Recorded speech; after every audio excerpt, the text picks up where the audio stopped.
Good evening. Happy Hello. Sunday. Welcome, everyone.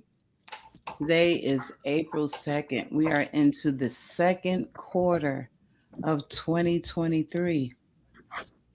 I, wow. Yeah, I declare it seemed like it was just January. But I heard someone say today the older the older we get, the faster time moves. And I promise you, I believe that. But thank you all for joining.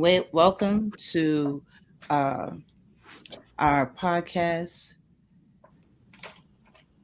We are going to delve into a subject um, that is actually in the headlines, currently in the headlines, making significant waves. Um, More so, I feel like on the political front. Um, and what I want us to be able to do this evening is one, explain um, to some degree what it is, and then two, why it is important to be in um, uh, school curriculums. I Mhm. think we can discuss what level, whether it be high school, middle school, high school, or college, and then third, what what seems to be the overall fear of teaching critical race theory.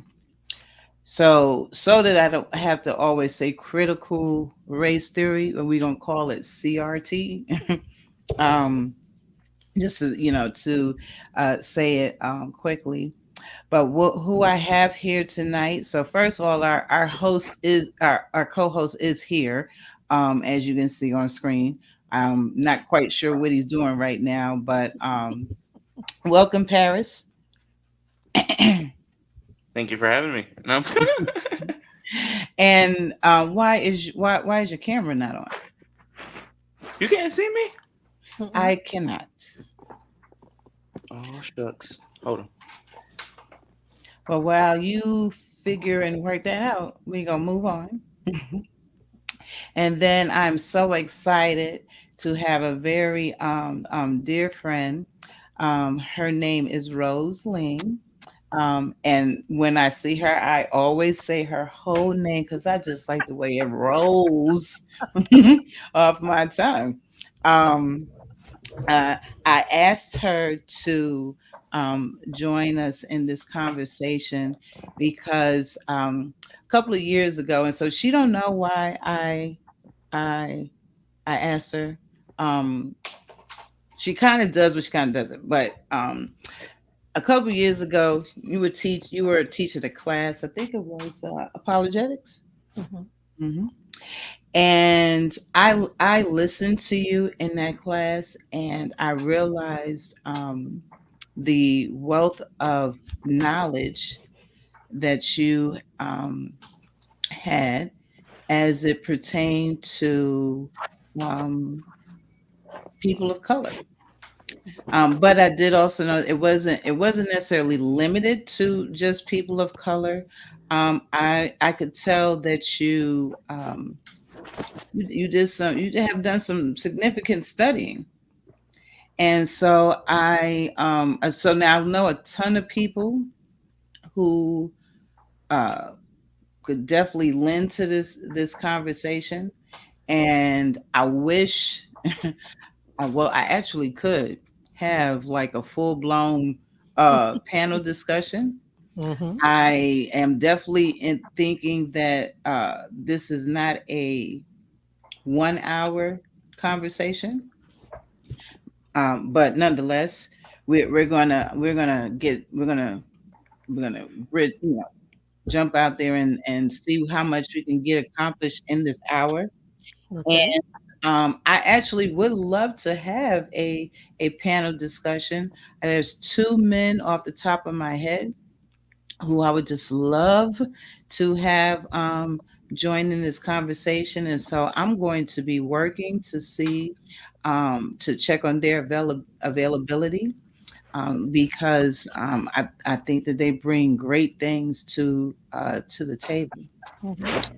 But with that being said, so yes, that is why, Rose, I asked you to join me in this conversation.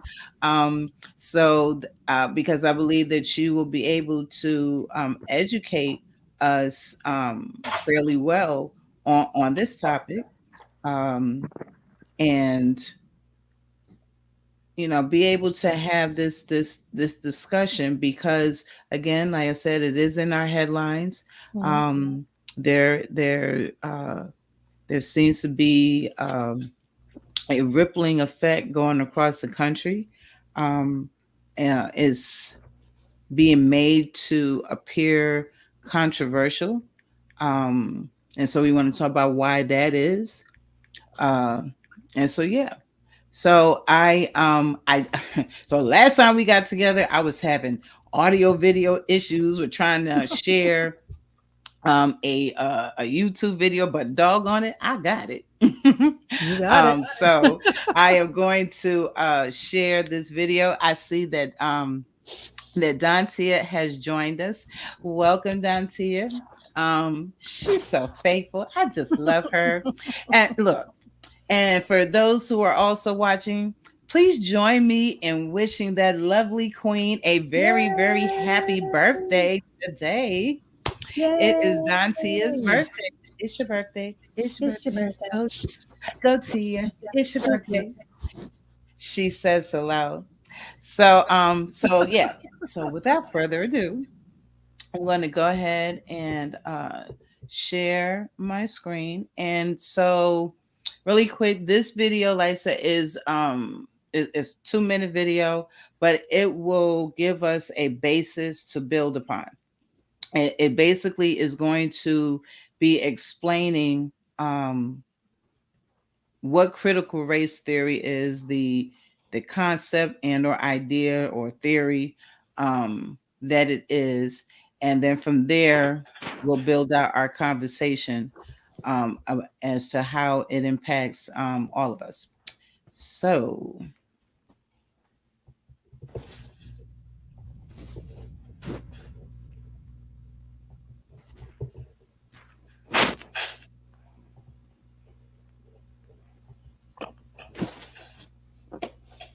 Let's start with a basic definitional question. When you hear critical race theory over and over again, what should people understand? How do you define CRT?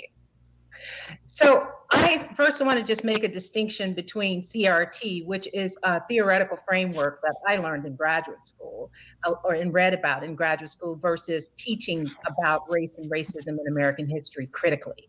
So critical race theory is a framework. It's a theoretical framework that was developed in the 1980s by legal scholars to help us understand how it is that structural and racial disparities endure in our society and how that is actually engendered in some of our laws and policies. And so the idea was to get us to think systemically as opposed to just thinking that racism manifests by individuals just mistreating each other, that there are actual structures in our society that create these different kinds of racial gaps and racial disparities economically, in terms of housing, in terms of education. And so that's what they do, is that they actually show us how the law, how laws that are supposed to be neutral actually can promulgate or support racial disparities. That's a theoretical framework. I think what we're talking about today, though, is some contestation and conflict over how you teach about race, racial hierarchies, critically racism in schools and society. And so the two are being conflated.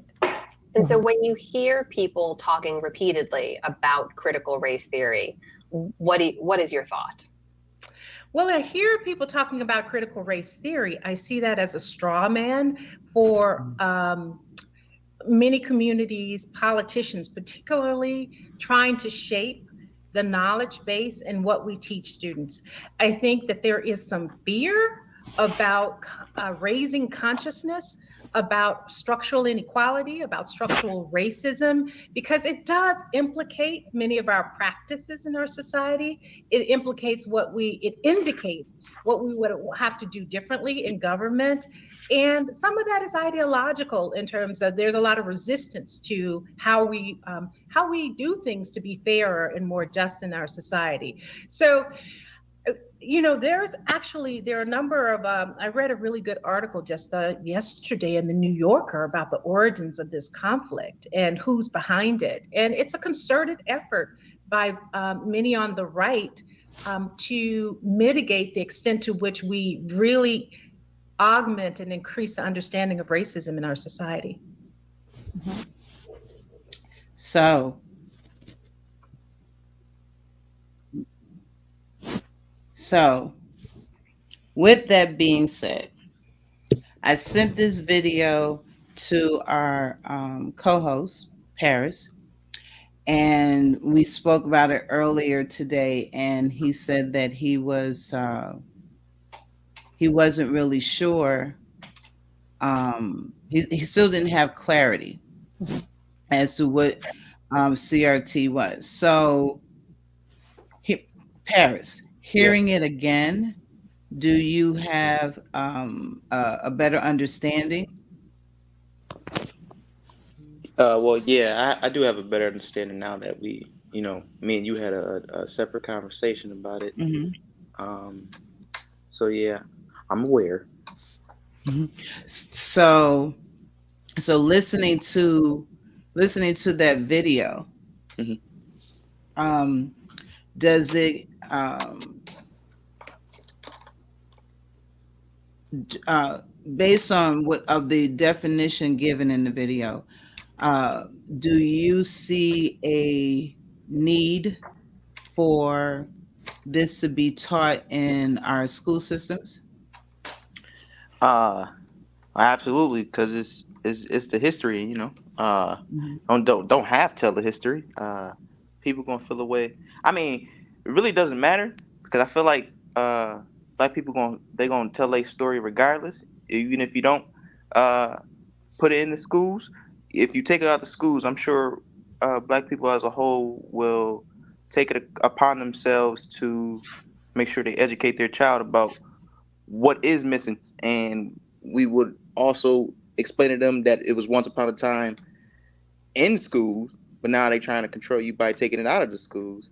So I mean, that's the way I would go about it, whether they do it or not. Like, I learned a lot about slavery and Black history because I went to a different type of school that it was an important part of school when it Mhm. came to that subject. But I do know that a lot of schools didn't go that much into detail about it, and I felt blessed to have gone to a school like that to teach Mhm. me things like that. And I feel like every child of color should learn the history, Mhm. learn the turnaround that we had. How we turned it around for the better. Mhm. So, thank you. You went to Kip Sankofa Yeah. charter school.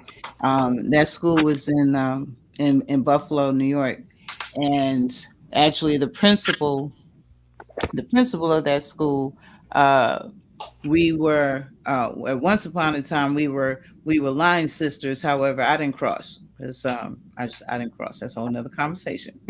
But she opened up a charter school, and because I know her and what she stood for and believed in, it made sense that she would incorporate that into her curriculum. But the difference, I think, between charter schools and public schools is that public schools, they have a curriculum, and every, at least I know here in North Carolina, because I'm not really sure if the same thing applies in the state of New York, but a teacher here in North Carolina told me that there is nothing pertaining to Black history in their school curriculums. They are not required to have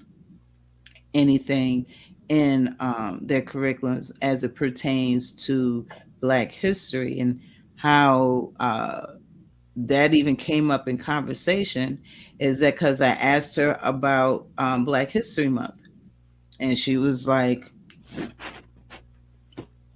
she said they are allowed to do like a little something, but no, there is nothing, no curriculum specifically in North Carolina schools that relates to Black history.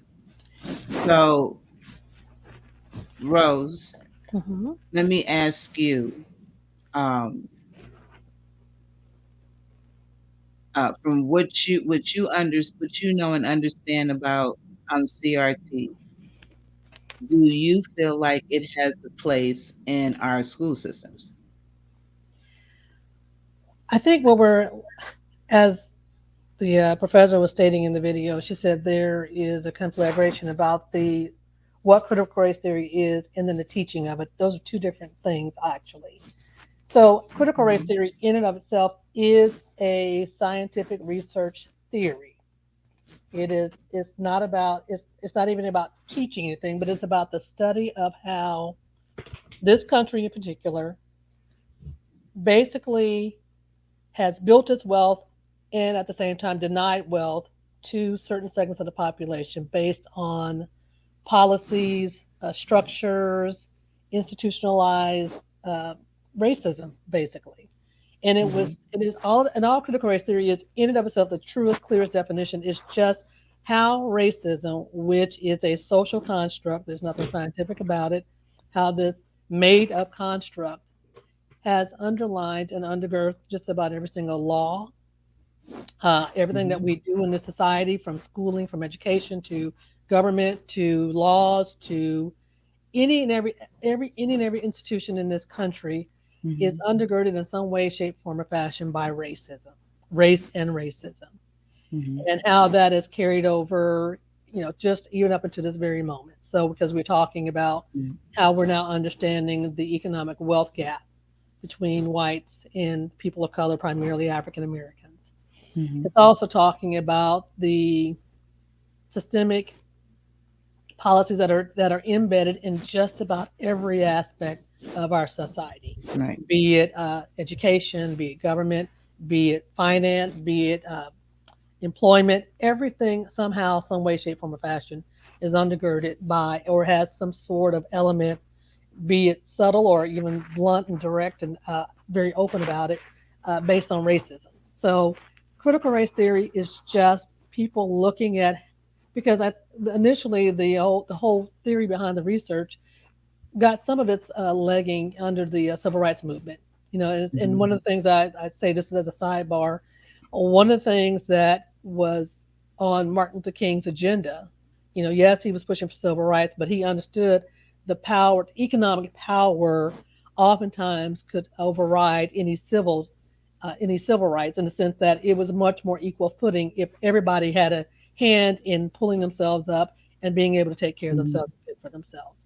So he Mhm. was all about parity, equity in pay and jobs and opportunities. Mhm. And, not being a conspiracy theorist, but one of the things that may have actually ended up doing him more harm, as in ultimately leading possibly to his death, was the fact that he was trying to do again what was done in the 1600s and 1700s, when poor people were rising up against those of the wealthy class, the upper class, who were Mhm. exploiting the workers. And once they saw that these people of different backgrounds, i.e., because people of color who came to this country, some of them started off as indentured servants. Some of them started off as slaves, some as indentured servants, and that was Mhm. something that was done to both black and white people who came to Right. this country. So when they realized, when those who were in power saw that these people were actually working together, could possibly rise up together, not as Mhm. black or white, but as poor people trying to rise up out of their situations, that's when the construct of race, of differentiating people, became so. Mhm. And part of that is covered in the 1619 project Yes. by Yes. Nicole Hannah Jones. And that, of Yes. course, we all know who she is. If you're Mhm. not familiar with her, she's a New York Times writer, Mhm. Pulitzer Prize writer, who wrote and did a very in-depth, uh, Mhm. multi-year study on how America, although we celebrate and teach that we were founded in 1776, that our country really got started in the 1700s. In actuality, or when enslaved people, when we start hearing and teaching about enslavement of people of color from Africa, enslaved Africans, we start more in the 1700s. But she's saying that actually this country's economy really got off the ground in 1619 with the Mhm. bringing over of enslaved and indentured people, and how Mhm. the wealth of this nation, the literal wealth of this nation, was built on the backs Mhm. and at the hands of the free labor of the enslaved Mhm. Africans. And Mhm. without that labor, without that forced working pool of labor, that people will not have the wealth that they have today. Right. So critical race theory, even though Nicole Hannah Jones wrote hers obviously after critical race theory, she looked at that. I think she may have based a lot of her project on Mhm. critical race theory and what they were Mhm. looking at. And this has been going on probably since the 50s and the 60s and so on and so forth. There Mhm. are people from a legal standpoint. This actually started off as a law study. They were Okay. trying to find out how laws may have perpetuated the continual economic disenfranchisement of people of color. Mhm. And that's how critical race theory got started. Just looking at how policies, public policies, everything that could be done in any kind of way to bar people from fully exercising their right to earn a working, living, decent wage. And Okay. so when you look at, and they're just looking at all these things that are put in place, everything from Jim Crow Mhm. laws, particularly at not involving slavery, but also after slavery, so-called end of slavery, and you're looking at Jim Crow laws and how people of color were continually being held in a position of where they could never quite Mhm. reach their economic power Mhm. and betterment. So Mhm.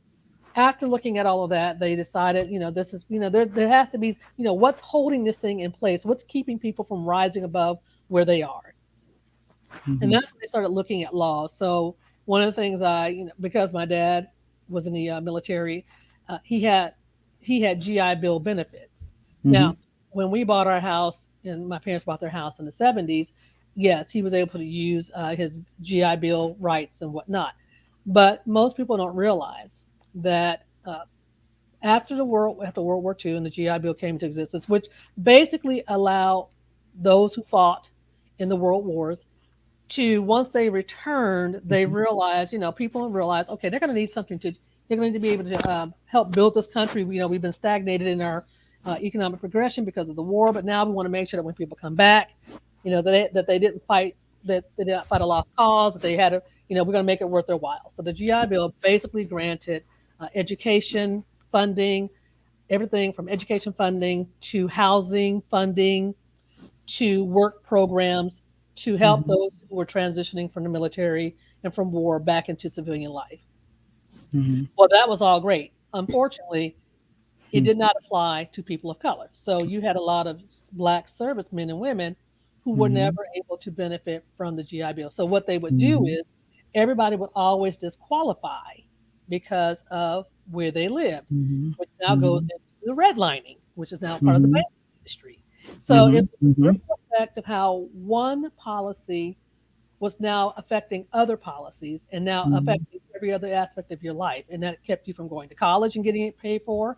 That kept you from buying a home and building Mhm. equity in the home, which eventually led to a lot of, Mhm. unlike, our broader culture, brothers and sisters, Mhm. who were able to Mhm. leverage the equity in their homes to send their kids to school without it being any debt. Mhm. You know, we didn't hear about student loans and all this debt Mhm. until later Right. on. And most of them did not have to do student loans, but most of us did Mhm. because we did not have those resources Mhm. available to us, readily available to us, as it Mhm. was people. So what critical race theory does is literally look at it is just an objective view, not a personal, not a political. It Mhm. is a theoretical view, and a study of how certain aspects and certain policies and laws could impact or have impacted the economic wealth of people of color and their ability or inability to build generational wealth. How Okay. it turned into a political hot button is when people who did not know what critical race theory meant, or the fact that it had been around for almost 50 years. Mhm. People are acting as if this just came on the scene. No, we're just Mhm. talking about it, just hearing about it. It's always been around. Mhm. And you can even go back as far as saying that affirmative action, in some way, shape, form, or fashion, kind of came out of that critical race theory. Thinking about how do we ensure that people have a fair footing when they are entering the job market, when they're applying for Mhm. these jobs. So, affirmative Mhm. action, in a way, is as one of the sidebars of that. Title IX, which is the fair equity of women in sports. Mhm. No Mhm. programs open to women. That actually could have come out of was born out of the civil rights movement, which is also born out of the critical race theory as well. Right. So the civil rights movement, critical race theory, all of those things sort of lead to other rights being engendered to other groups based solely on the fact that if you are not going to Yeah. look at ways that people are being hindered because of whatever Mhm.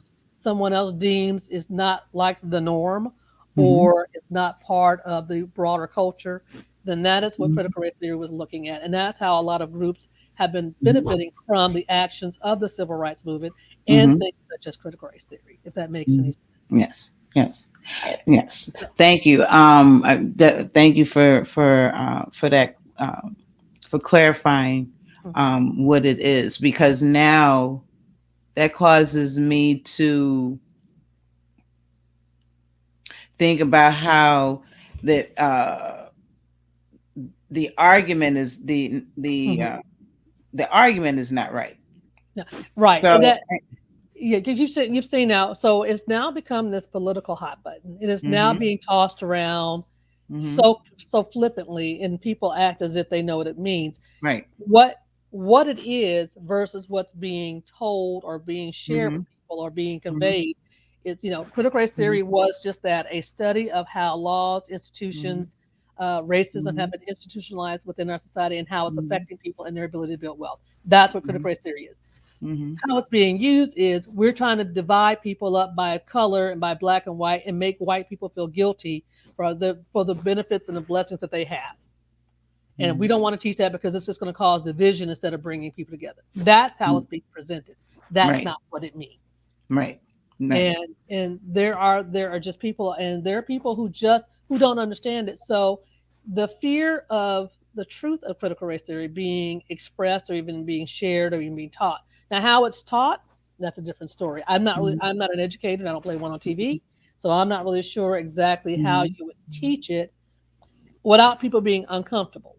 It's not a comfortable subject because Mhm. it will make some people uncomfortable. It might even make some people angry because once they realize Mhm. we could have been, or they could have done, or we should have been able to, fill in the Mhm. blanks. We should have been able to do whatever. Mhm. Mhm. If we known, if we know better, we'll do Mhm. better.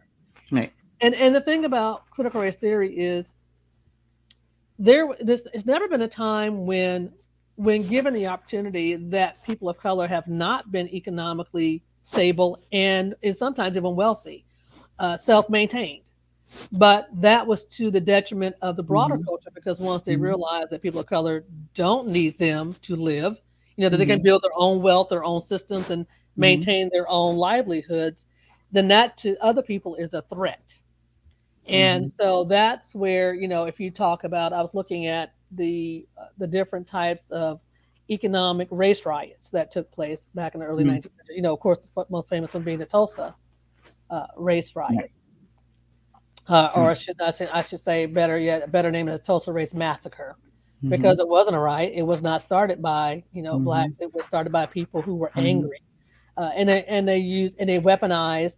And this is where critical race theory come in, where where they weaponized law enforcement Mm-hmm. to terrorize an entire population within a city and destroyed their livelihood. Mm-hmm. So every time there's been and there have been many black Wall Streets throughout the Mm-hmm. country, Mm-hmm. Mm-hmm. but Yeah. there have always been systemic methods to diminish or destroy the economic base of those communities.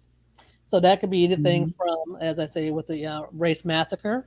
Normally, what you have to do, because you have, Mm-hmm. in all those instances, you have to have a legal reason to go Mm-hmm. overboard. Mm-hmm. You just can't. So if you Mm-hmm. decide that somebody, in the case of the Tulsa race massacre, the accusation was that a black man did something to a white woman. Right. So instead of, But that's all. That's always their basis. right. Mm-hmm. So instead of dealing with that one person, they decided to make everybody pay for this Mm-hmm. person's supposed crime. And even though we know Mm-hmm. that was never true, Right. that doesn't change the fact that that's what they did. That's what they based it Mm-hmm. on, and they Mm-hmm. felt justified. So Mm-hmm. you have to feel justified in Mm-hmm. keeping someone in a particular position if Mm-hmm. it threatens your livelihood and your well-being and your position of power. And Mm-hmm. it's all it does is critical race theory do is just talk all does is just talk about the power imbalance, Mm-hmm. especially economically, and it just Mm-hmm. talks about how that balance came to be. Mm-hmm. And what people are afraid of, and particularly those who are in positions of power, who are also benefited all this time, Mm-hmm. is that, well, what happens if what they're saying is one, if what they're saying is true, and it is, then what happens? Now what happens? And it just makes Mm-hmm. people don't want to give up their comfort. Mm-hmm. And when it comes to giving up their comfort or what they perceive to be that you're going to take something away from me, not realizing that my growth in promotion and economic building never stops you from doing the exact same thing. Right. Right. There's So, there's plenty to go around. So yes. right.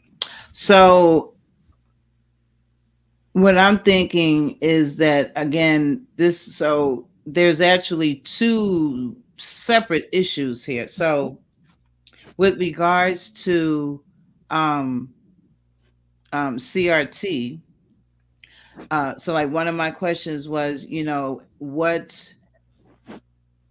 at what grade level should it be introduced into the school curriculum? So based on what you're saying, I feel like I would not introduce it into middle school. Um, uh, and reason being, I feel like before you can introduce that into middle school to our middle school children, there is a whole history before Right. that. Right. I agree. Um, I think critical race theory should be introduced, but it should be the least of the things that we're teaching yeah, children. yeah, I think there's far too much other history to be yes, taught.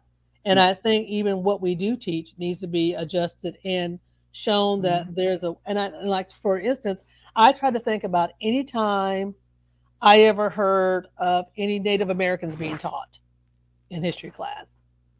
mhm. And I'm just trying to, other than Geronimo or Pocahontas. Pocahontas, those, very Mhm, limited, and yet they were mhm, here. You know, they must mhm, have had more to do with our country and our nation's history than what mhm, we're being shown and mhm, taught. So mhm, to me, history is not just about teaching black people about their history, which it should, because ours has been denied for so long. But I think any marginalized group mhm, that has had mhm, obviously has had a direct imprint on how this country mhm, has become what it is today, mhm, needs to have their history taught. And we just mhm, don't get that. We just don't get that. So I don't think mhm, it's even just us. I think there should be a broadening of our history. And, mhm. yes, we can start with the basics Right. of the Constitution, but, you have to also say, when you say the Constitution, you have to remind people it was not for everybody. It wasn't even Right. for women. Right. So, women weren't even considered, fully gained their Mhm, own rights. mhm, So mhm. there's just a lot of things that we could be teaching that doesn't have to be limited to just black history or critical Mhm. race theory. I just Right. think that we need to understand that our history needs to be broadened. But I'll tell you why it's not being taught.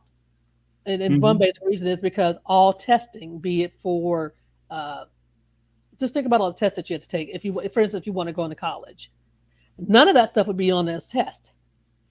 Right. So, nobody's, other than maybe Benjamin Banneker and Martin Luther Mm. King, or Frederick Douglass, we get, or Harriet Tubman. Mhm. Sometimes they'll throw in Sojourner Truth, but there's very few black people of, people of color who are ever taught in history. And Mhm. normally it's always around the struggle, but it's never Mhm. shown about the full and richness of the Mhm. lives of people Mhm.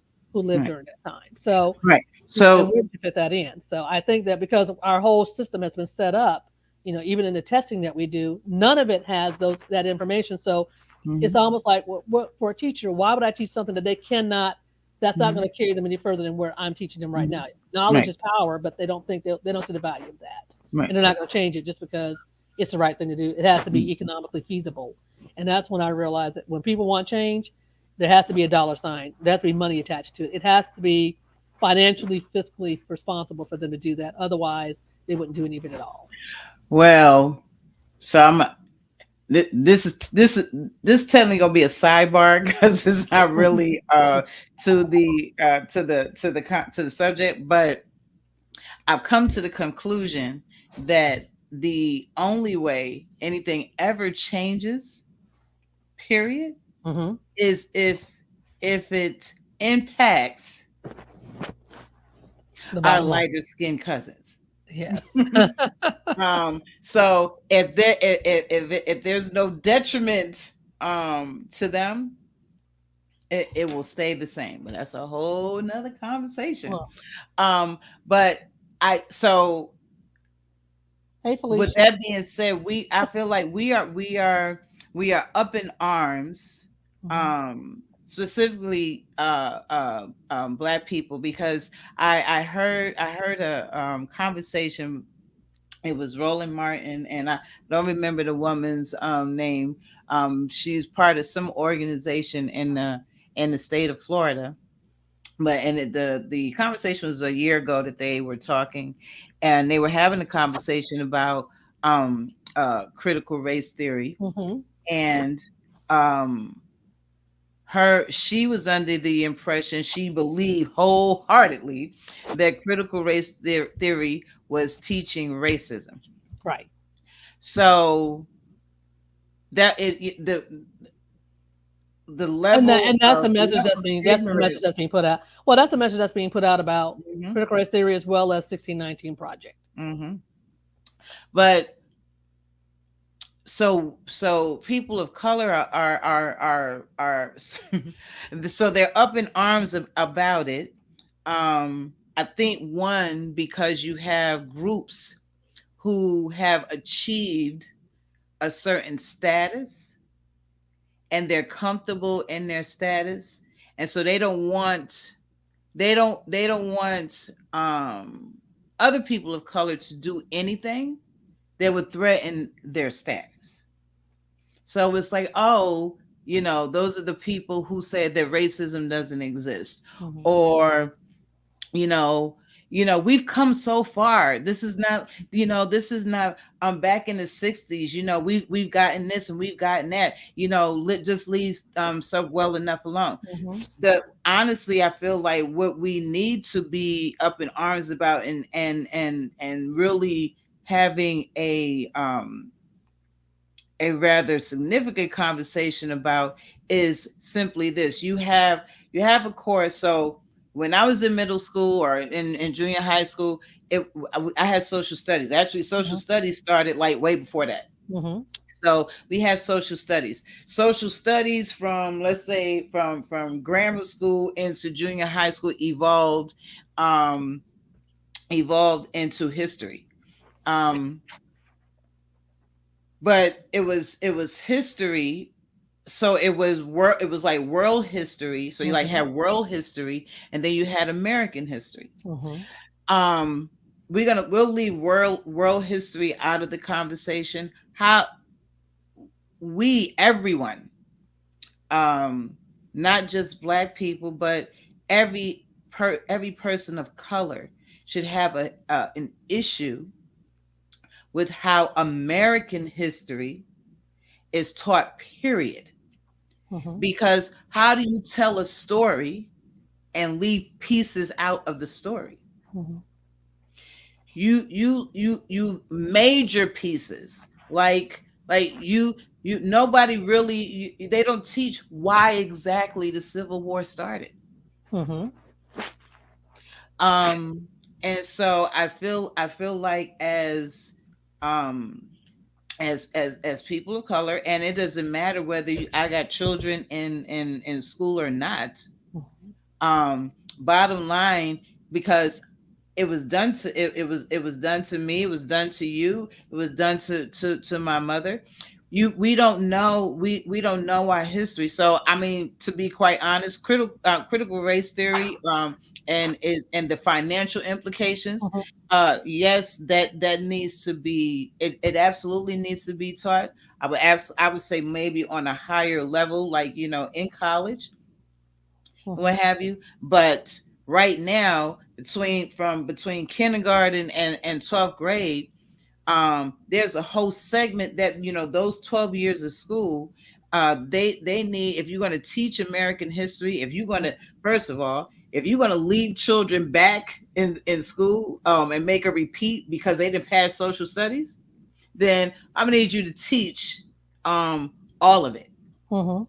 Because you failing students, you failing students for not passing social studies because they didn't know the parts that you wanted them to know, but you didn't even give them the whole story. Mhm. Paris, you have, so my son has children in school, and they're not in North Carolina, they're in New York State. I think we tend to fare a little bit better in New York State because the New York State is a social state, and so we just do things different. Um, but I will say, I want to know, when Black History Month came around, Mhm. um, did Skylar have any type of school projects to do as it related to Black history? Do you remember? You better remember. Actually, um, no, no, not really. Actually, not as you mention it. Not that, like, they talked about Martin Luther King and all that. Um, they they didn't. She did not mention Malcolm X, but she did mention Martin Luther King. And I pretty much want to say she, they didn't teach her about nobody else, Mhm. and it didn't Co- even occur to me. Well, I mhm. guess Skylar would be in. She's in a second grade, so Mhm. I mean, she in the third grade. Sorry, and so I didn't expect her to know anything too much about besides Martin Luther King. I do expect them to teach her Martin Luther King and and that era. I feel like the more darker stuff. I would expect that around fifth or sixth grade where you could really understand um, what was going down. So But I mean, if you can teach, if you can go so far as to teach, well, so here's the thing. So I feel like they teach about Martin Luther King because that's safe. that mm, that's that's a safe person to talk Now he's about. a safe person. Now he's a safe person to talk about. Yeah, right. And then, but then on top of that, they don't talk about everything. Mhm. They pick and choose the parts of Martin Luther King's story that they want to teach. hmm Um, but with that being said, if you can go so far as to teach a child about Martin Luther King in third grade, why not teach them about others like Frederick Douglass, um, or I mean, not to take away from none of them, but there's so many more people um, that could be taught about, that could be uh, uplifting and encouraging. For example, why not talk about Madam C.J. Walker and how she became a millionaire, and how that could be an inspiration to a third grade little girl, because right now you, that same third grade little girl, you're going to be contending with everything that she sees on TikTok and Instagram and YouTube and all these other places and what have you. But you can't even teach her about the first black millionaire, female millionaire in this country. And that look, and that don't take a whole lot of uh intellectualism. Mhm. She was the first black female millionaire. No, she was the And first female millionaire. right. Period. And Self-made. was Self-made. she right? And was she, and how she got there and what have you. Off of something really simple. We don't tell them nothing about all the inventions Mhm. that they still use today. So yeah, before we can I agree, because Nantia said, um sorry, I want to share what she her comment, because I do agree. She says, just how many, she said, how much does the younger generation care about CRT? Just how does this younger generation care about history as a whole?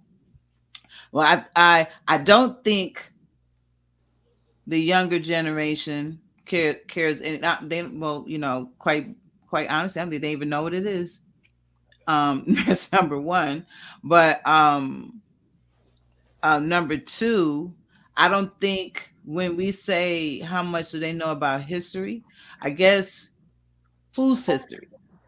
Their history, or just history in general? Because if it's I don't think they care anything about history in general, and they really don't care about their own history because they don't think they have one. Mhm. I also think that in history, and remembering history is not relegated to people of color. Everybody, everybody neglects their history. That's why we're Mhm. doomed to repeat it. That's why there's that saying. If you don't remember your history, you're doomed to repeat it. To repeat That it. has Yeah. that has nothing to do with color. That just has to do with people, human nature, and people not Mhm. recognizing the value of remembering why certain things are important, why you have to Mhm. teach on these things, why it has to come back to your remembrance. And that's and we can legislate and we can teach all day long and not to get too far off on another subject. But I think until you have a change of heart, you're not going to really have too much people caring about anything because Mhm. it's just not. Uh, People right now are just more concerned about just getting through each and every day, and Mhm. that's a sad reality because life is hard in so many different ways. There have been more Mhm. challenges to us. Mhm. Our history, our history has to be taught to us just like it was in the Jewish people are very good about their oral history. Many Africans in their nations and their countries are also good about their oral history. Mhm. That's what kept a lot of this information alive for us. Mhm. What we're seeing now is this constant barrage of information. It's stuff coming at us, but it's information, but it may not be true. So having to Mhm. weed through what's true and what's not true is a detriment to many of us. It's tiring, it's taxing, and we're just being bombarded constantly. And Mhm. if you're not a critical thinker, then critical race theory and history in general will not matter to you. Mhm. And Mhm. I think the challenge that we have right now is, do we need people to start thinking and being critical thinkers, questioning what they're seeing, questioning what's being, Mhm. fed to them, and then asking themselves, now, why would Mhm. this be happening? Because there's also oftentimes a why behind information is being disseminated the way it is. And right now, Mhm. the way history is taught because it benefits a certain segment. It also builds people up who who don't want. If you don't know where you come from, then you don't know how Mhm. far you can go. Right. And if I limit you in what you know Mhm. about yourself, if I limit you in what you think you can accomplish, if I can continue to make you believe that you have done nothing in this country other than pick cotton and march, Mhm.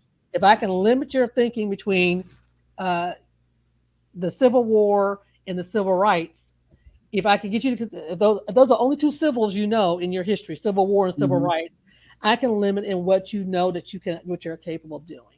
Yeah. So that's why we have to teach, as Anthony is saying, Mhm. we have to teach our own people, but we have to Mhm. know our own history as well. And we Right. can't come at it Right. with, well, Black power. It's like, no, it's just information, it's knowledge. Mhm. It Mhm. has Mhm. less, and I Mhm. think that when we approach history, just like I love it when I should not be surprised, and I shouldn't have been surprised that we actually had a Black man as president. I just never thought I would see it in my lifetime. To be truthfully honest with you, I never thought I would see it in my lifetime. I'm, Mhm. I'm waiting for the day when it's no longer news when we do something, because that's just the Mhm. norm. It's not the Mhm. exception, it's the norm. Mhm. And until that happens, I don't think any of us will ever really understand just how much power and how much greatness we have in store for ourselves. We just need to Mhm. be just we just need to start thinking more and not allowing other people to feed Mhm. us and not Mhm. do our own research. And I think that Mhm. because we're lazy as adults, our Mhm. children are going to mimic what we do. So if we're Mhm. not Mhm. studying, if we're not pushing Mhm. and not Mhm. digging a little deeper, if we're not asking Mhm. basic questions, and I Mhm. think for history to be taught across the board, I think that every ethnic group in this country, I didn't say race, every ethnic group in this country should always have somebody that's showing how they contributed to the growth of this country. Mhm. Because it should not be a surprise to anybody that, I, even though I knew this, I know it still shocks people that the super soaker, something as simple as a super soaker, that toy, was invented by a black man. Yep. But they don't know that because they don't see us, and we don't see ourselves as scientists. This man is a scientist. He's an Yep. inventor. Mhm. He's an engineer. So we don't see those things, and because we Mhm. don't see them, we just assume that Mhm. that's not who we are capable of being or Mhm. what we're capable of doing. Mhm. Mhm. And until we stop allowing other people to direct our narratives, Mhm. and Yeah. everything from even from our entertainment or Mhm. from the Mhm. business aspect, until we Mhm. start seeing ourselves and believing that we are in Mhm. positions of power, that we Mhm. are difference makers, then we're going to constantly always be looking at other people to tell us what we should know about ourselves. And that's Mm. not their job. That's not their job. Mhm. Mhm. That's our Mhm. responsibility. Mhm.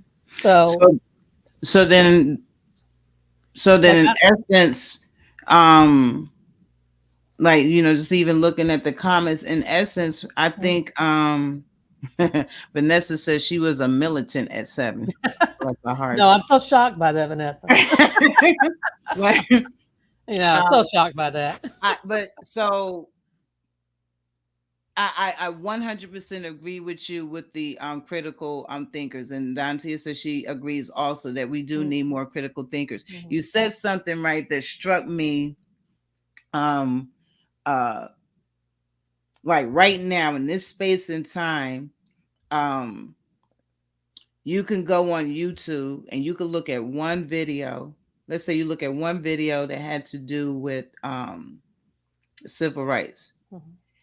So be based on how how the algorithm works, Mhm. I will now be bombarded with videos Mhm. about civil rights, and Mhm. then there'll be like little off spurts. And so you said something about that there's like a barrage of information out there, and Mhm. there's so much information, Right. right, that people don't know what information is accurate and what information is not. Mhm. And I couldn't help but think that that was like by design, that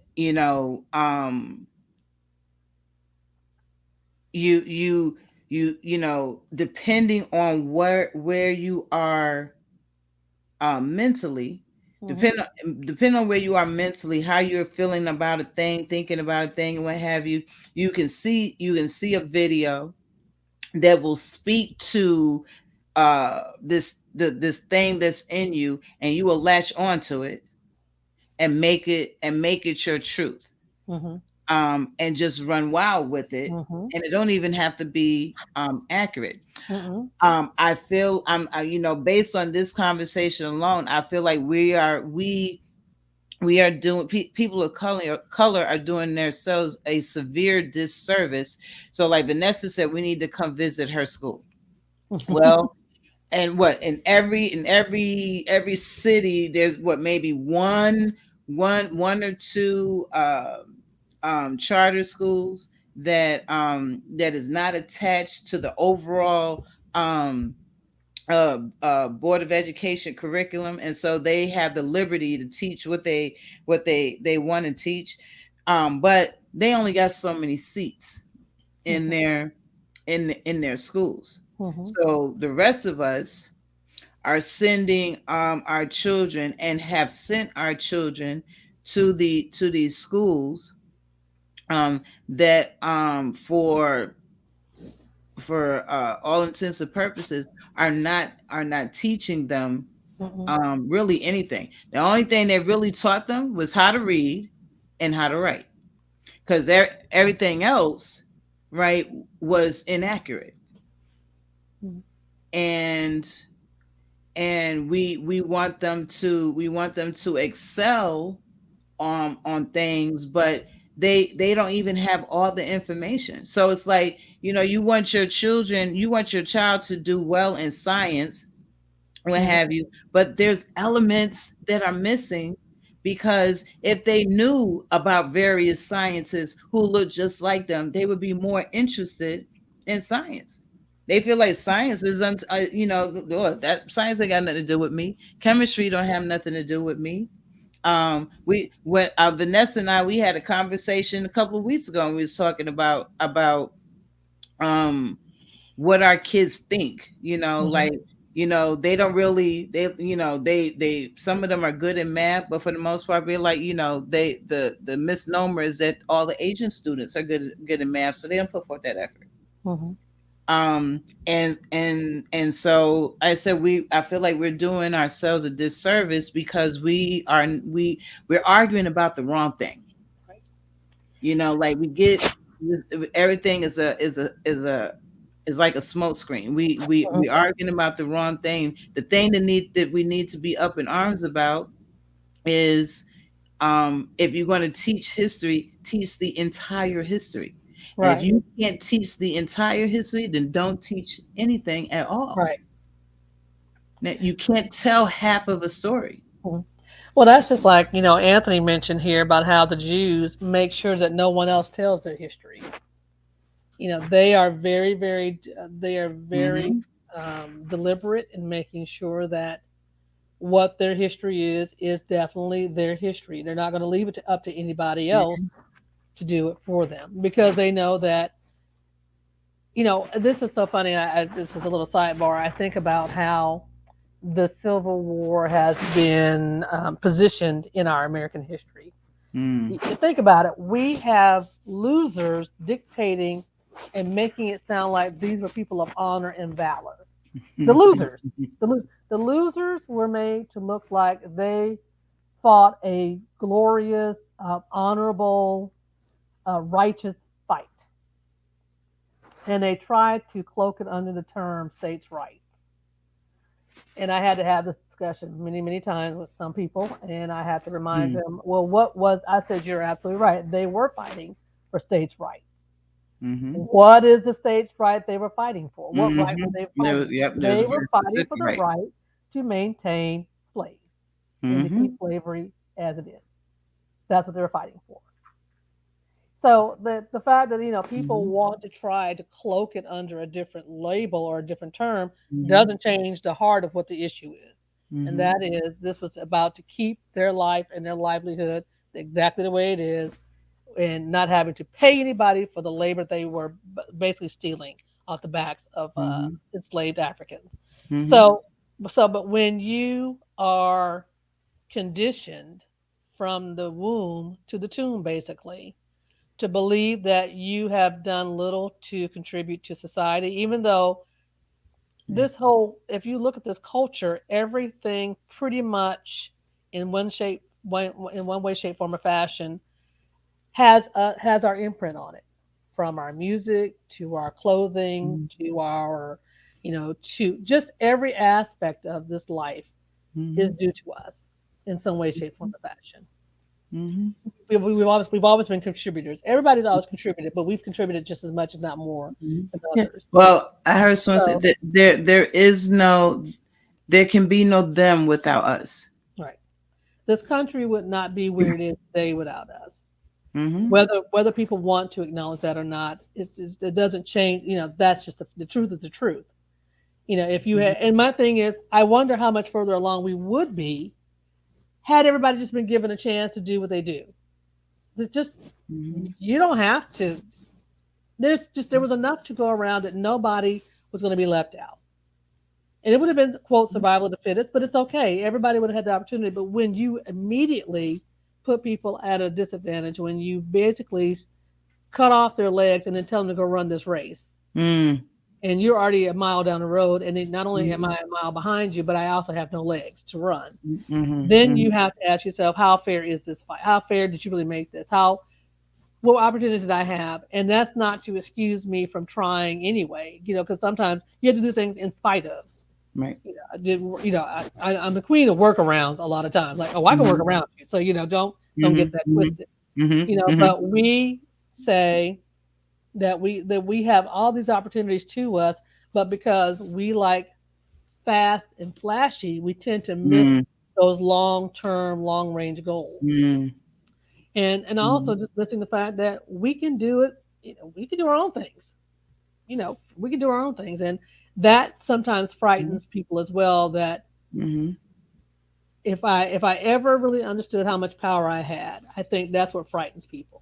That's why they work so hard to keep people separated, by Mm-hmm. race, by class, by culture. Yes, there is Roland Martin got a book he wrote.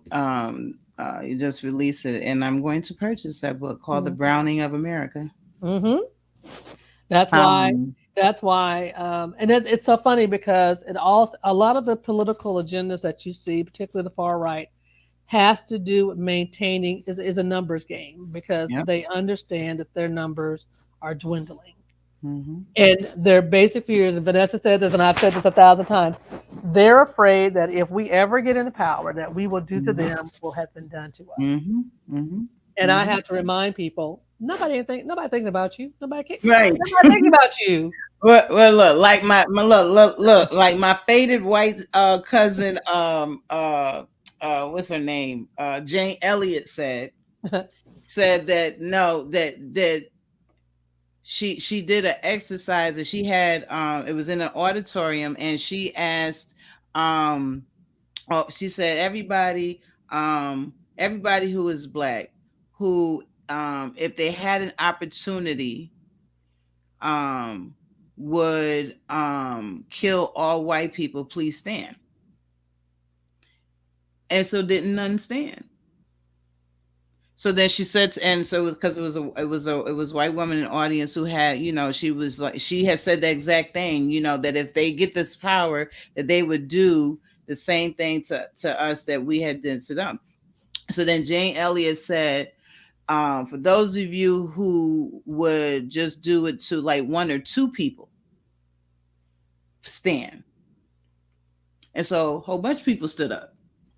And so then Jane Elliott said to the woman, she was like, are you afraid now? And she was like, yeah. So Jane Elliott said, well, I suggest you don't be that one or two people. And so that's the thing. You are 100% right. Ain't nobody thinking about them, but It's like look, that line truth from be the told, if Temptations. you had to really think about at least one, Right, you might. right.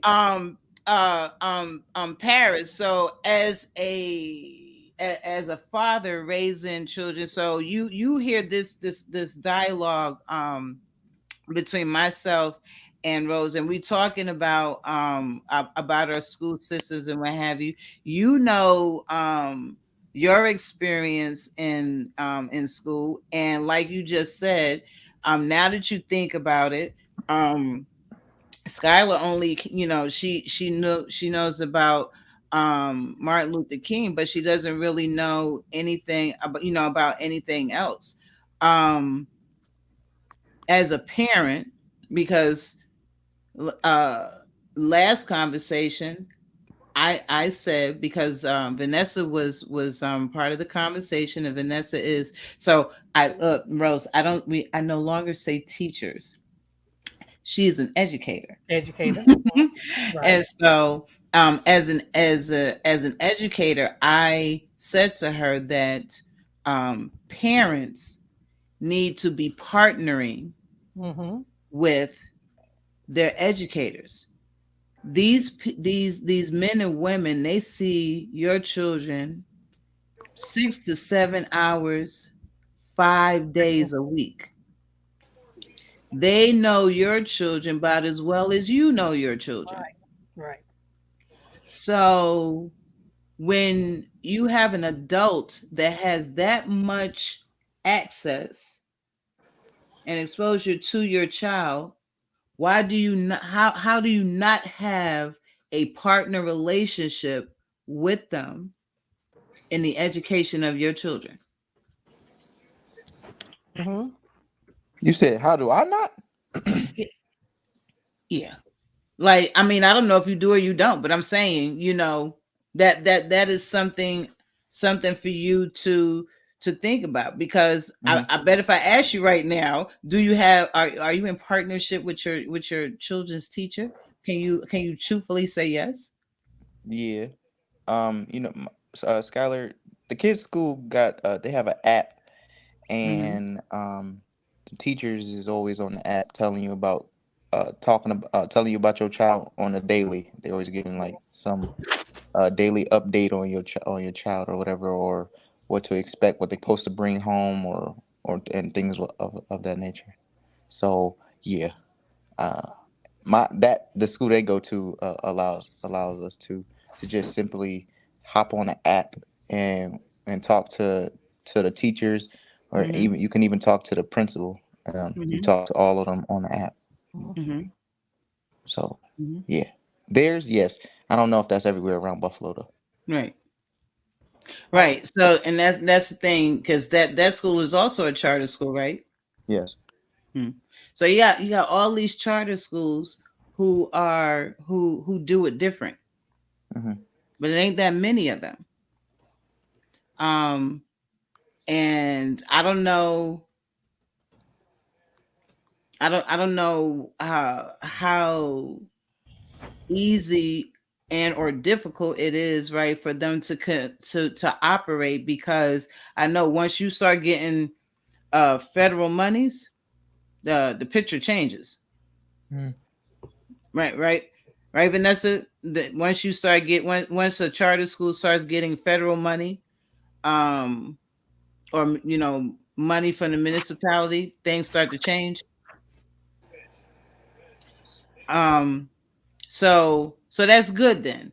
So for February done passed. Mm-hmm. Well, let's come next year. Do you plan on asking? So what did the school do? What did the students do for Black Mhm. History Month? Um, yes, actually, Mm-hmm. I think I would pay more attention to it, see Mm-hmm. if it's more detailed. Because if Mm-hmm. it's not, I guess I would have to step in and teach or something. Mm-hmm. Mm-hmm. Well, honestly, you should be stepping in and teaching them anyway. Period. Because if you remember growing up, y'all had books. We had books in the house about Martin Luther King, Malcolm X. I still got those books. And I will say, when I was in community college, I was president of the Black Student Union. I can tell you, prior to that, in high school and middle school and what have you, Black history was not in the forefront of my mind. I will honestly say, I didn't even I can honestly say I didn't really know that there was even a separate history. Mm-hmm. And I'm gonna be real. I went to school in New York City, in the Bronx. I no and with a multitude of different ethnicities, and everything. And to be honest, I I didn't really realize that we all had different histories, so Mm-hmm. to speak. Even in high school, I didn't realize that we had different histories. So I honestly, I'm not even going to be ashamed to say it. And I always go back. what the show Whitish, and I remember I don't even watch the show, but I happened to catch it. So if any of y'all know Whitish, right, is a spinoff of Blackish, and it had the character of Tracy Ellis Ross Oh, you mean mixed-ish? in Mixish, mixish. Mixish. I'm sorry, my bad. I was like, Whitish? she she it's her story, but as she's growing up. Right. And I remember that they were on Tuesday night. She said they was TV night, and the family's show of choice was Dukes of Hazzard. Mm-hmm. Growing up, I loved the Dukes of Hazzard. Mm-hmm. Mm-hmm. I look, you could look. Everybody wanted Daisy Duke shorts. We love the Dukes of Hazzard. So I gotta look it up. Maybe somebody can look it up really quick to see the year that Dukes of Hazzard came out. But I will tell you, it was not until being grown, and I will go back. I will say it was fairly recently. It came out in 79. It was on from 79 to 85. Okay, so we'll go with 1979. But I want to say it it has to have been within the past 10 years of hearing all the fuss about a Confederate flag. Mm-hmm. And then I'm like, well, that's a Confederate flag Did you on really? their vehicle. Mm-hmm. Ain't nobody had an issue with it in 1979. That's not true. People had an issue. My mother But didn't even tell me what I didn't know it was. I didn't even know it was a Confederate flag. it's not that people didn't have an issue. It's just that people, I think I think there was just kind of this sense of the time period would have been right after just all the upheaval of the civil rights movement. Mm. I think there was just a weariness, Hmm. just a weariness of feeling like you were constantly fighting something. So I won't say that people didn't care, but because it was done in such a spoof, Hmm. it was not to be taken as, I think because it was done as a comedy and a spoof, it was not taken so seriously. I Mm. think the medium and the format allowed it to be palatable for the time Mm. period. But it's one of those things where now that you see that show, like a lot of shows from, 30, 40 years ago, as we say, that show did not age well. Just like Mm. All in the Family today would not do well at all. Hmm. It would be trashed Hmm. immediately. Hmm. So I think you have to, we have to keep in mind the time frame, and Hmm. therefore what would be acceptable then, or would not have been such a deal then, would now have be a big deal now. But also because the Confederate flag, it has raised the ugliness of it has been raised again with so much bloodshed around it again. Hmm. Hmm. Hmm. At the time that Dukes of Hazzard came on, at the time you could not necessarily tie any quote hate crimes to it. Okay. Now you Okay. see it being used in conjunction with hate crime. So therefore, it would have you could not do a Dukes of Hazzard today, or in the Hmm. last 5 or 10 years, or since even Obama was in Hmm. office. So I think Hmm. there's a difference in. I think timing has everything to do with it. I think time Hmm. frames. I said the way we look at history today, the way we view things today is not the way we would have viewed it 30 years, 40 years ago. So Hmm. in fairness to them, that was a time frame where I think we were coming out of it just wanting to laugh at the absurdity Hmm. of being, a redneck. Just because to me it Hmm. was a farce and it was a spoof of just being a hick and a redneck. Hmm. And it was you could just talk Hmm. about it, but you didn't Hmm. have to necessarily agree with it and just kind of Hmm. clown. They were just clowns, Hmm. and that's how I Hmm. think most people looked at it. So Hmm. I think we had to always make sure that we contextualize the time Hmm. frame and what was Hmm. going on at that time, for that particular Hmm. show. Hmm. But Well, you couldn't do to that now. You couldn't do yeah. that now. And so it's like her, like in the show Mixers, I was a big Dukes of Hazzard. We had a fashion statement called Daisy Dukes coming out of that. So people didn't see it the same way. Didn't see it the same Mm-hmm. way. So Mm-hmm. And now looking back at it, I okay, can say it's crazy. but I can look at it now and say, yeah, that was dumb. But mm-hmm, at the time, it didn't feel like mm-hmm, a slam or a mm-hmm, disregard of me being a black person in America. Just like one of my favorite shows is Andy Griffith. I can count on one hand the number of black folks I ever saw on Andy Griffith. But I will laugh my head off to this very day mm-hmm, watching that show. mm-hmm, But I mm-hmm, understand the context of what was happening then mm-hmm, versus now. So mm-hmm. But could it be that we we were maybe placated, like we were just so happy to be able to now do certain things, right, that we just mm-hmm. Yeah, yeah. stuff, because back to that episode, she told her family, we can't watch this show because that's a Confederate flag. And so her mother, who's black, had to now sit down and have this conversation Mm-hmm. with her. And so I'm sitting there dumbfounded, like, I watched the show Mm-hmm. and I Mm-hmm. don't remember nobody Yeah, that's all. telling me Mm-hmm. that was a Confederate flag. Yeah. And honestly, I felt bad Yeah. because it speaks to this what we're saying about our history and what's being taught. There's so much. It's like you could do something in our face and we don't even know it because we Mm-hmm. don't even know our history. Right. Right. We don't know anything, and so we don't have an issue with certain things because we don't even know its origins. Right. We don't And even know to be. We don't even know to be offended. right, Like it's that we part. should have been. We should have been offended, but we weren't because. Right, that part. And I think, like I said, I want to just give us. I'm going to grace us for that. Like I said, for that time period. One, we didn't know any better, and two, it was just a funny show. To me, it was just funny. I Mhm, watch shows for laughter, but now I understand that context is everything.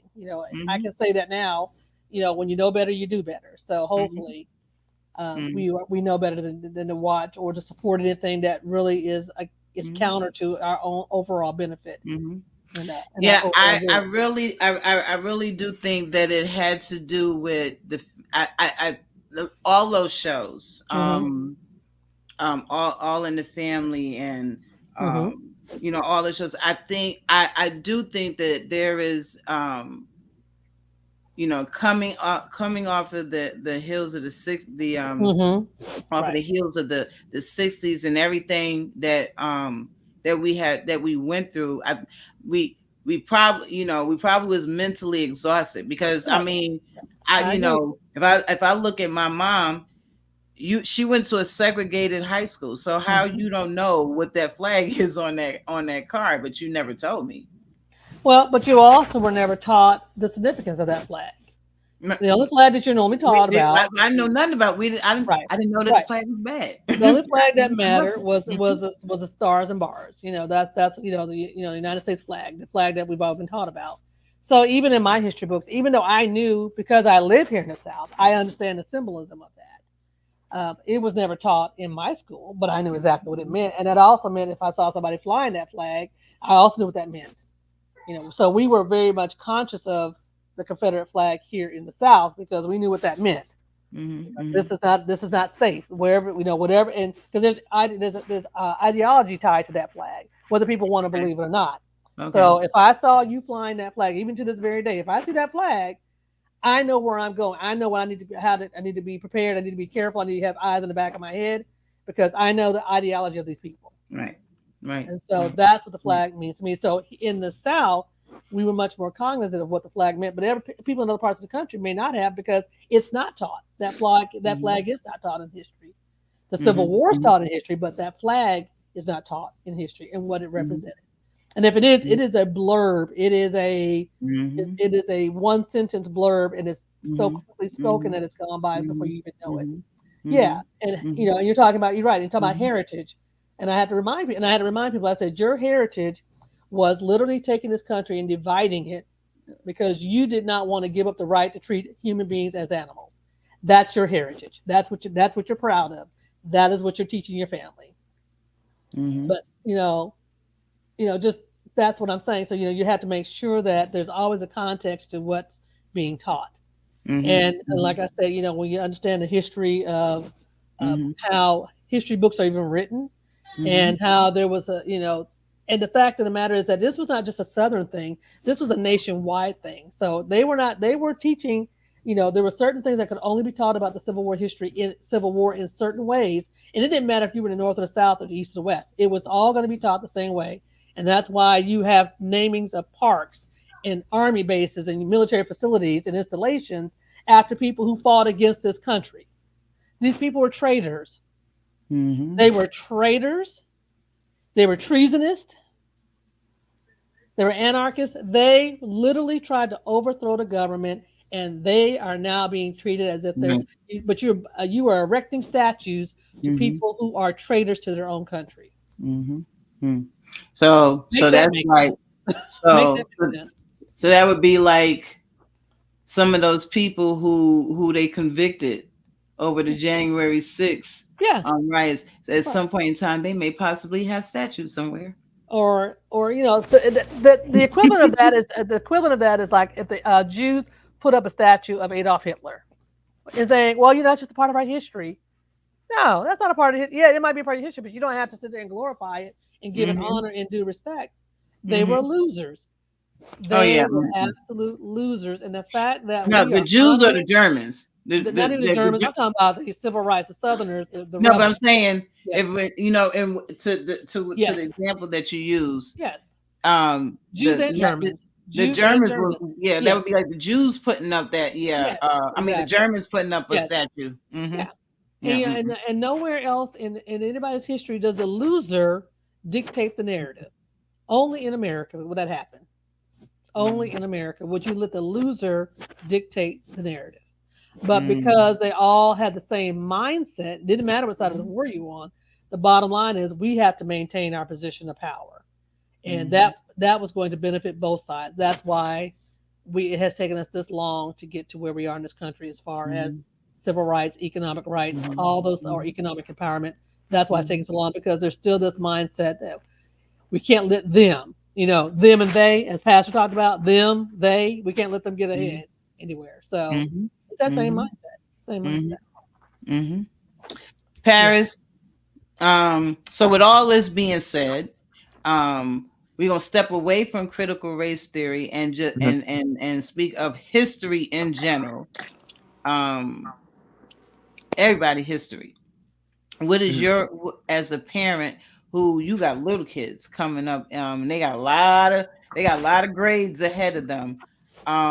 What's your role? What do you do now that you have been afforded an opportunity to get some information that well, I mean, we talk, but you hear it now from a different a source. You hear from somebody else who is giving you a lot more detail in terms of the deficiencies in our education system and the overall teachings of our history.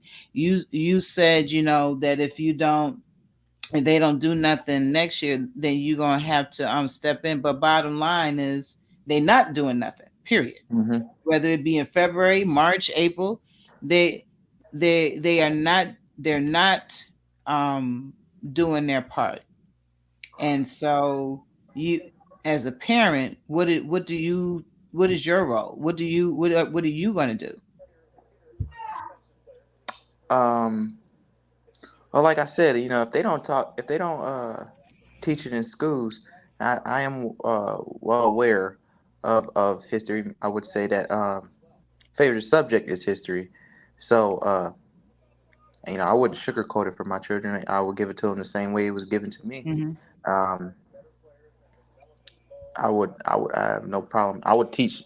They wouldn't just be walking through life blindly, not Mm-hmm. knowing. I would definitely Mm-hmm. teach that to my children. Mm-hmm. Mm-hmm. Well, then you might as well go ahead and get started because they're not getting it. They're not getting it. They are look. You know that they not. So the thing about this, your generation and generations coming up is that it's a lot of work. It's a lot of work. It's going to take a lot of time, um, and commitment.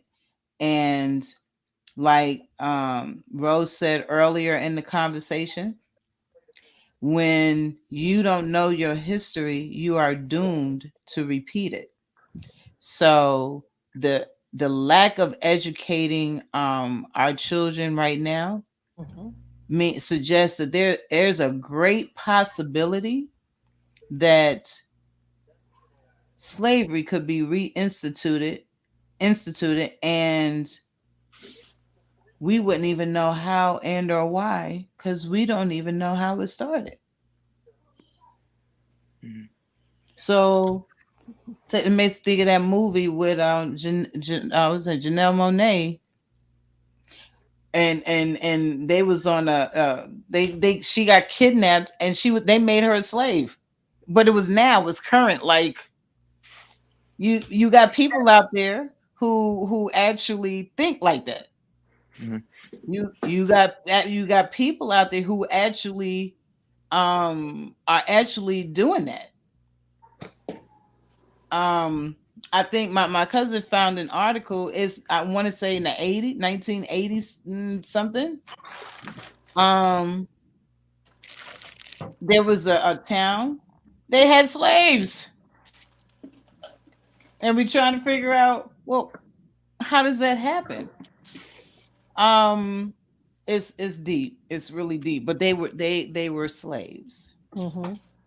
And so again, if we don't educate our kids now and tell them, the origin, the history, why, and so on and so forth, they are doomed to be subjected to it again, Mhm. because they won't recognize it when it's coming.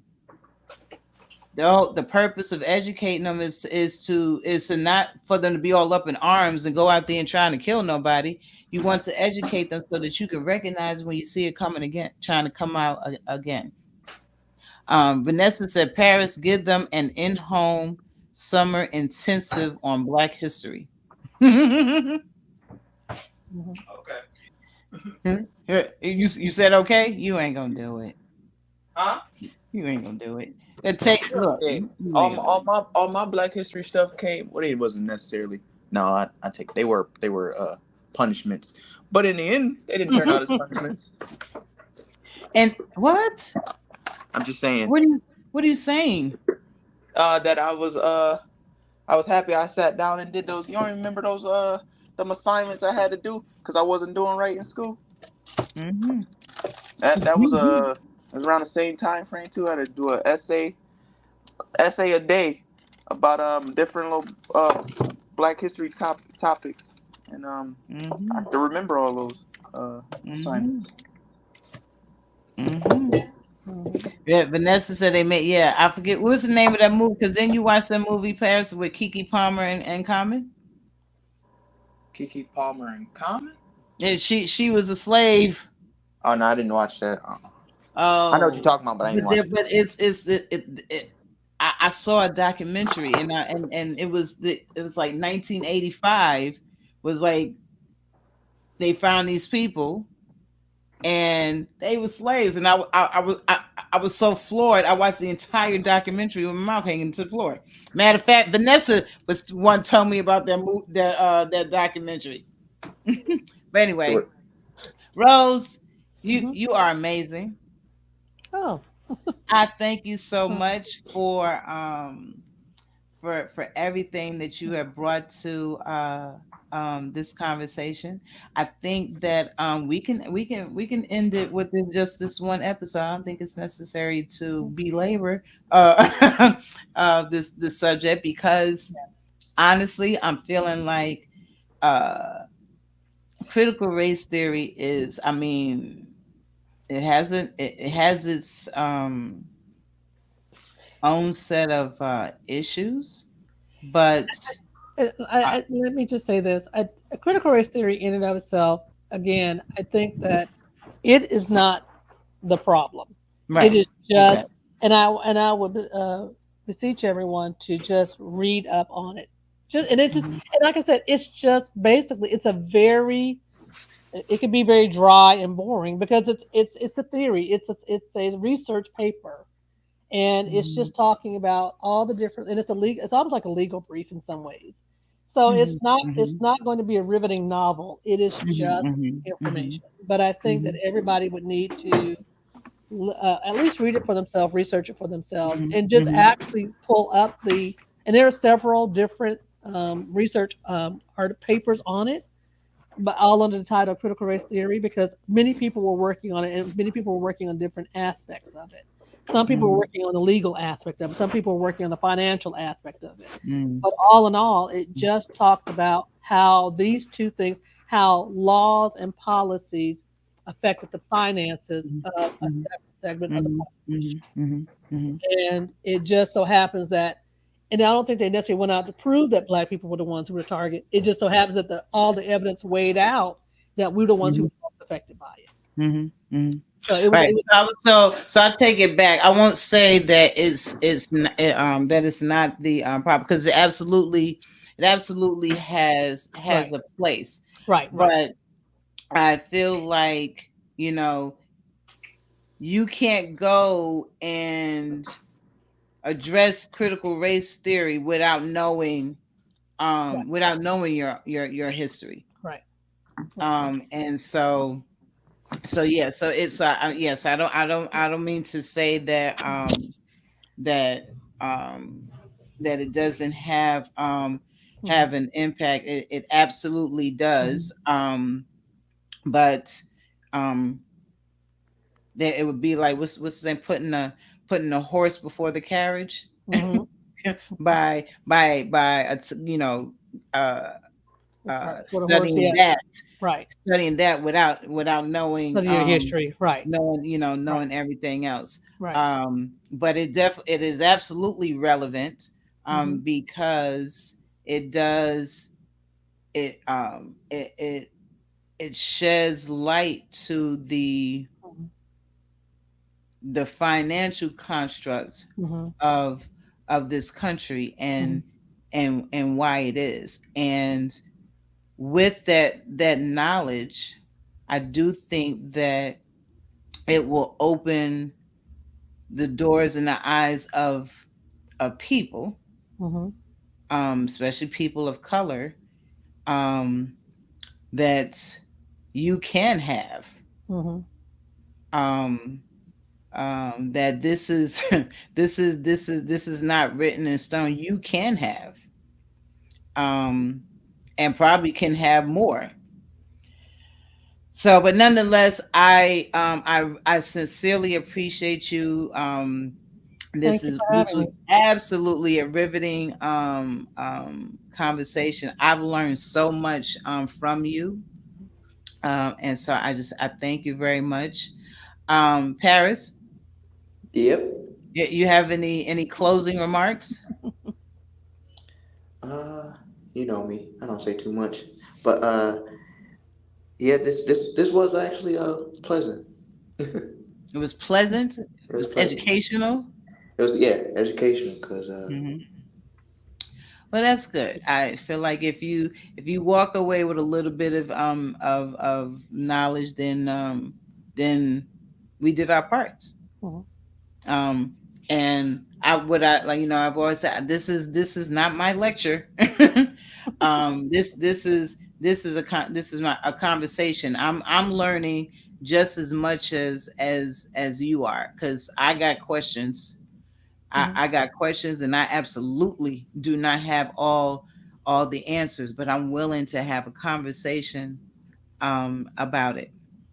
And so, yeah, that is the 100% purpose for this platform, this podcast. So, Vanessa, I mean, Rose, Yes, thank you so much. Sounds good. I think I'm gonna get you and Vanessa on together. Oh, Well, is it next Saturday? Next Saturday, Jane Elliott is going to be in town. I don't know if you guys know that. is she really? Yep. Oh, wait, what's next? Wait, Let me next make sure. Saturday. The 8th. Let me make sure that's correct. Oh, I Yeah. won't be here. No, the 15th. 15th. She'll be here on the Oh, 15th. And she'll be at okay. Little Rock Amy Zion Church. I'm not sure if tickets are still available, but it's a free event. Really? But she'll be here on the 15th. You So said it's a what event? It's free? it's free. Tickets are free, but you got to find out if it's. I don't know if they have any tickets left. That's the only thing. I don't know if they have any left. Oh Little Rock my God. Amy Zion Vanessa, we Church. gotta go. So yeah, it's. I'm looking forward to seeing her. I've always wanted to see her in person, and I can't wait to see her. Uh, What? Why you ain't asked me to go with you? You didn't I know? just well no I found out it was it was posted on Facebook. I put it on Facebook. Oh, I posted it. So mhm. You know, I don't frequent Facebook as much as I probably oh, okay. should. No, Oh it's my okay. gosh! But okay, I'm Yeah, definitely looking. I would love to see yeah, her. yeah. Oh my I think goodness. everybody would. I think they're going to end up having to change the venue for the people Mm, who want to see her. They ought to put her in the auditorium, but yeah, for yeah. right now they got to do what they got to do. But yeah, she'll be in town. But I think that and until people really understand just how she became the spokesperson for look, as Vanessa said, woke. She is woke, Mm, and even though people try to, and that's why you have to be very diligent about making sure that people don't twist the words that are being used, twist the mm-hmm, narrative mm-hmm, mm-hmm, to, and then make you afraid to speak up about it. mm-hmm, And it's like, mm-hmm, no, I'm not going to let you, distort the mm-hmm, 1619 Project or mm-hmm. critical race theory, but just because you don't understand it because it's a threat Right, to you. But it's a threat is not necessarily that doesn't mean it's not true. And that's where we right, have to stand right, flat footed and just speak truth and be right, very truthful right, about what we know. right, So yeah, right. yeah. Excellent. Anyway, okay. Well, again, thank you very Thank much. you. I do apologize that we are over. We like way over, but um, yeah, I pay for this platform, so they ain't gonna kick me off. But thank you everyone who Yeah. has commented, Vanessa and Anthony and Tia, Don Felicia, and and Felicia. and Felicia. I sincerely appreciate you all. Um, for those who are well, most of you are watching on YouTube, so please like and share and subscribe. And yeah, I will see you guys in 2 weeks. I believe that conversation um, will be an interesting one. I have Mm-hmm. a young lady who I mentor, and she wants to is her topic, and she wants to talk about um, co-parenting as a teen. Mm. You said as Um, a teen? as a teenager, Okay. and so I know something about that. and so far be it for me to tell her no, that's not a topic. It is absolutely a topic, and I'm curious to hear um how she feels. She's 20 now, but she was a teen mom, Mm. and she got some stuff to say. Okay. So you guys, please come back and join us for this conversation. Um, I as I said, we have open hearts and open minds. Because look, it, uh, it's kind of difficult to get our youth to be transparent. And so when they willing to be transparent, look, I'm like all ears. So in Paris, I that means that you will really lead the conversation then, right? Since you know a lot about that. After further review, I just remembered I was grown. You said, wait a I was grown when I had children. minute. He said after further review. Yeah, I had to think about it. I was like, wait a minute. No, I was grown. You weren't that grown though, but you can Yeah. still lead the conversation. Okay. So yeah. Anyway, everybody, you have a wonderful Sunday evening. Thank you again for your time and your engagement. And Rosing, I love you so much. I do plan. I got to come up with a topic that have you and Vanessa on camera. And I'm gonna just look. I'm gonna just let y'all have Ooh. at it. Oh Lord. I'm gonna just let the two of y'all I'm gonna have at it. Hey Jackie, I'm gonna need you to go back and when I post it, go back and look at the whole conversation. All right. Good night, All everybody. right. Stay Thank safe. you. You You're guys take care. welcome. Thank you. Bye bye.